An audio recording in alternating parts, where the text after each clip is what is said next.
As some of you may know, I like to draw. Last week I attended Anime NYC and it left me feeling inspired, but in all honesty, I'm a little rusty and it shows. I feel like I've long neglected core fundamentals and in my opinion half-assed a lot of my art journey. I still mess up basic proportions, I struggle to draw anything that isn't from a perspective I'm already familiar with, and I avoid color like the plague. So after getting home, booting up CSP, and then pressing the undo button for 3 hours, I started looking for just about anything that might help me get over this art block. And that's when I stumbled into a solution that could not have been more obvious. Have you ever noticed that people who play games professionally seem to be more or less great at any game they touch? That's not genetics, nor dumb luck, but the thing is, each of these players know how to get good. As someone that's achieved high ranks in a few different titles, it turns out taking the same approach to refine art, or any skill in life for that matter, can drastically increase the rate at which you improve. Now, generally, most competitive players when loading up a game for the first time will run through the settings menu and change a few binds as well as their sensitivity. Honestly, you should approach drawing the same way. The software you use is a tool, and if most of your time is spent fighting with it, then you're not going to get anywhere, so customize it to fit your needs. Change your keybinds, play with pen pressure sensitivity, understand the different layer modes available, and get familiar with the software's limits. It is severely underrated how important that is, and I can't lie, I've been sleeping on it myself. It's hard to say I've ever had an optimized workflow when it comes to digital art, especially when for 4 years I was reaching all the way across my keyboard just to equip the lasso tool. But after looking up on Google best keybinds for CSP, I came across a Reddit post that kind of blew my mind. If you rest your pinky and ring finger on Control and Shift, you can leave your middle and pointer finger to S and F. Now, disclaimer, of course this isn't going to be possible with all hand sizes, but if you've got 5 noodles similar to me, you should be able to reach 6 keys each with just these 2 fingers. That combined with Control and Shift is going to give you 48 possible shortcuts, and I'm going to be honest, I don't even fill all these up because there's just too many. But if you want to copy down what I've got, here's the setup I'm working with. Again, this might not work for you, so change it as you see fit. But in short, a personalized experience is going to equal less time wasted, more burnout. Why would you want that? Less burnout and a sharper focus towards your studies. Speaking of studying, Riot actually just released their own fighting game 2XKO today into closed beta. I've been looking at this one for a while, and admittedly, I'm not the best at fighting games, but I think today that changes.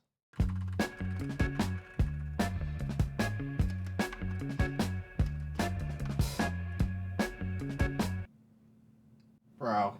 Well, that was fun while it lasted. Anyways, just like combos in a fighting game or spray patterns in attack FPS, you're probably not going to improve regardless of your settings unless you know the ins and outs of your character. Most of the time, competitive players perfect these things in a training area because they need to be second nature by the time that they enter ranked. At a certain point, anything you play becomes a game of brains rather than mechanics, and art is absolutely no different.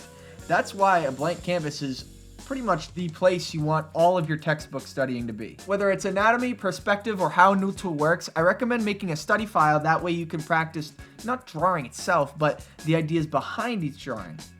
Like I mentioned earlier, I've been struggling to visualize body parts at certain angles. So I'm going to add a new layer to my study file here and refresh my memory on how perspective works using a cube exercise I found out about when I was first starting art. The key here is for me to really act like a sponge and thoroughly think about 3D space while I'm practicing. That way, once I move on drawing actual people, I'm going to have a solid information bank to pull from if I get stuck. Now, obviously, you're going to need a little bit more than just cubes here to draw a person in perfect perspective, but these concepts and ideas should compound. Much like 2XKO, you kind of need to know each attack's mechanics before you can string them together into a combo. One study session probably isn't going to make you into the next Da Vinci, but at the very least, it can assist you during or after you've acquired other fundamental knowledge. In my case, I can use the cubes I've made as a reference to later map out the angles present in my anatomy studies. Ultimately, doing all of this is what's going to give your brain more processing power to focus on things like compositing, composition, character design, etc. Those are the things that are going to actually take your art to the next level, and what might differentiate someone who may only have a couple thousand followers and someone who's going to be the next Yonayama. I will admit though, cramming information realistically only does so much, and a lot of us, including myself, are hands-on learners, which is why I turned to figure drawing in order to apply my newfound knowledge. Back when I was training my aim for Valorant, I'd occasionally head over to Deathmatch so I could test myself against real players, and surprisingly, I'd often catch myself performing better in that mode rather than when I was playing the actual game. That wasn't really a coincidence though. It was because in that mode, it was just significantly easier for my brain to enter a state of flow. It's an actual term in psychology, by the way, and it basically describes the state in which someone is completely absorbed in a task to the point where they demonstrate low levels of self-referential thinking. Deathmatch allowed me to achieve that so easily because there was no risk involved. I could play the game, not care if I died, I didn't care if I won. I could completely indulge myself in a form of aiming rather than have external factors weighing down on my mind. And in that sense, figure drawings, or at least short time studies, are the art world's deathmatch, and you should approach them the same way. Before you put any ink on the page though, download OBS or something similar to record yourself drawing, and I'm gonna get to why on that a little bit later, but after you've done that, set a timer for 15 minutes and grab some references. Draw each subject as quickly as you can, don't get too worked up on minor details, and don't use the undo button or erase your work. Put lighter lines down on the paper, and if you mess up, just draw a darker line. Not allowing yourself to fix those mistakes is going to help you disregard minor imperfections and instead focus on the reference's overall form. Now, the moment you start doing this, you're probably going to notice some major problems with your ability to read proportions. On top of this, chances are you're just not used to drawing light enough during your rough sketch. And as a result, you're probably going to get to the point where the canvas is too messy to work with. Now, this is where I like to bend the rules a little bit.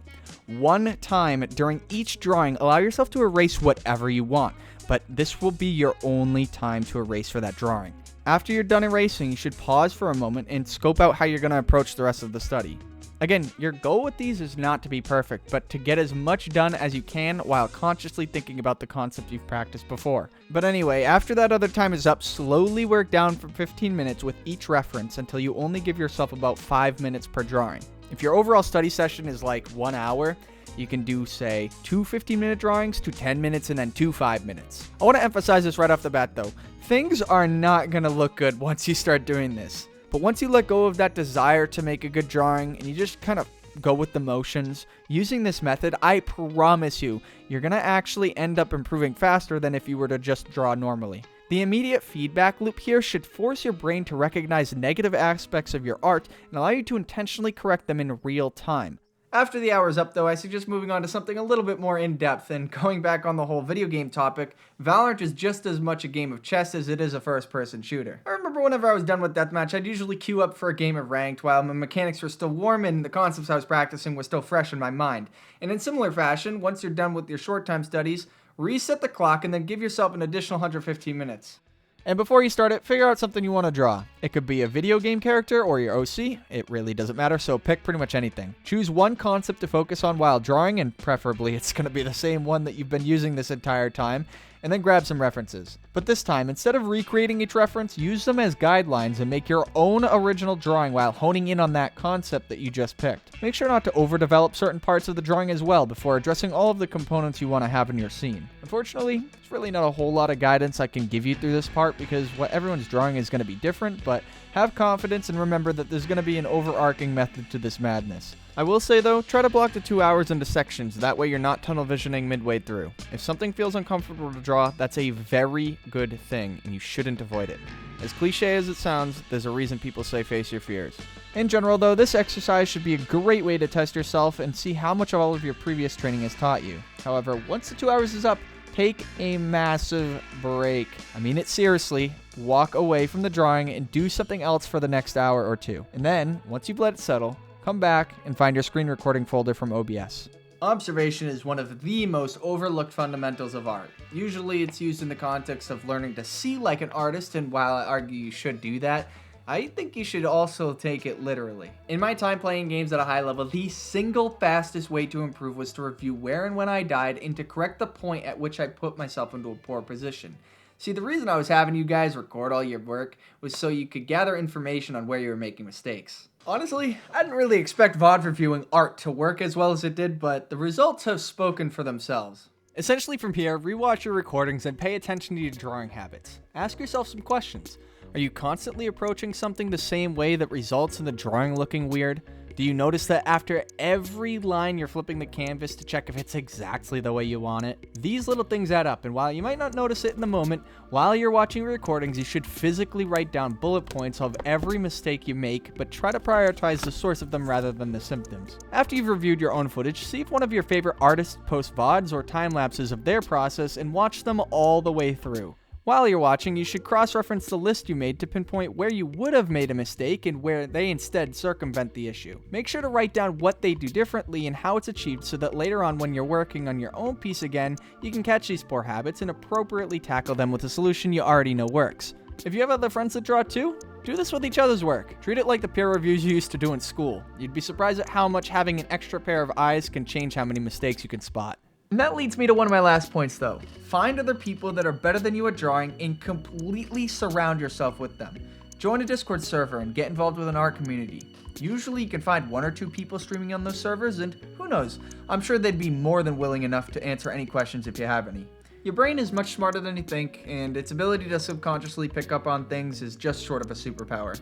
Back in my Valorant days, I can't say that with a fucking straight face. Back during my Valorant days, dueling with other people that were higher ranked than me allowed me to adapt to more advanced play in real time, and I probably picked up a few things from players I probably otherwise wouldn't have gotten to spectate. Doing all this will also simply lift your mood and get you a little bit motivated.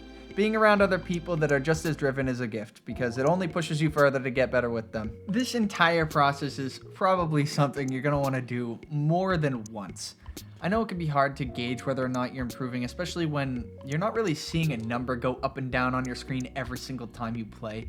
But there is something I want to leave you with in case you ever get stuck, and that's my life's mantra. See, if you start, you're going to fail. And when you fail, you'll learn. And if you bash your head against the wall enough times, you may just become handsome Squidward. Seriously though, guys, it's all perception. I mean, if you're ever unable to tell what you need to do in order to improve, don't get discouraged.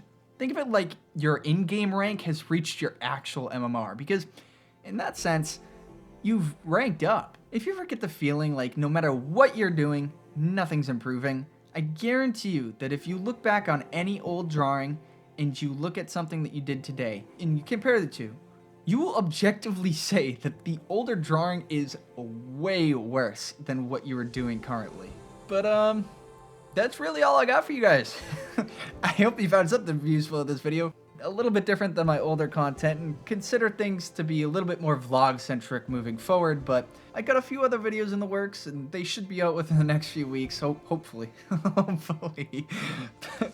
But thank you guys for always supporting the channel. It really means a lot to me, and I'll see you guys soon.